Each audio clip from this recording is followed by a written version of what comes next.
They're all very special. It's hard to win an Epsom. It's a big week, and take a big deep breath and just go, man, here we go, you know. Strap yourself in because this is going to be a long day, but it's going to be a lot of fun. Once you got on your horse, you just put the mouthguard in and lock yourself in and off you go. All clear now, and the big field are off racing in the Epsom. Early 2000s, to get myself on the back of what was an amazing racehorse in SHOGUN Lodge, and him to go out there and deliver my first Epsom. And he was such a great warrior. He became a real people's favourite. He always got back in the field, and he was always one of them horses that was flashing late, and everyone's kind of loved that. SHOGUN Lodge roaring through on the fence. He came at a really good period of my career in Sydney. I was really breaking in and quite strongly into the Sydney market, and got a chance for him to give me my first Epsom. SHOGUN Lodge wins the Group 1. An amazing thrill. My most special Epsom for sure.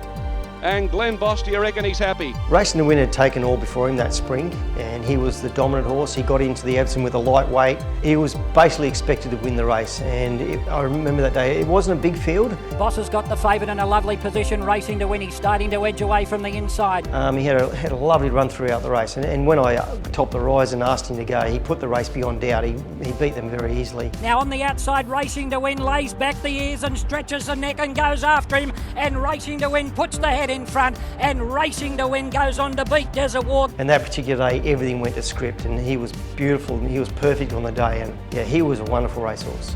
Yeah, Captain SONADOR come from Queensland, and I suggested that this horse might be a good Epsom horse. Just ended up getting such a beautiful run in the race. Now Captain SONADOR burst onto the scene in the centre. And it was a blanket finish, and he put his nose out and won the race for me. Captain SONADOR in front, Captain SONADOR!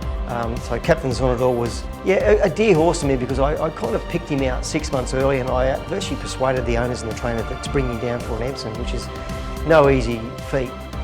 So Colding was really special. I was away from the Sydney scene for a long time, and I'd come back to make Sydney my home for my work, and I'd watched his lead-up runs, and I knew that this was the right horse. Colding a very handy third. I just knew if I gave him the right ride, he'd be very, very hard to beat. Dreamforce held together from Colding, going up to eyeball it now. He did. He ended up outside the leader in a pretty sedately run race. Inside the 250, Colding 2 lanes clear. Kicked clear and held on for a really big victory.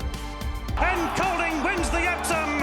Another big one for J Boss. And obviously when you hit the line, then you know you've won. It's just an amazing experience. Like, not many people get to actually feel that adrenaline rush, and it's hard to describe, to be honest. It's a time-honoured race. You know, you've actually put your name on the board saying that you're an Epsom winner. It's pretty special.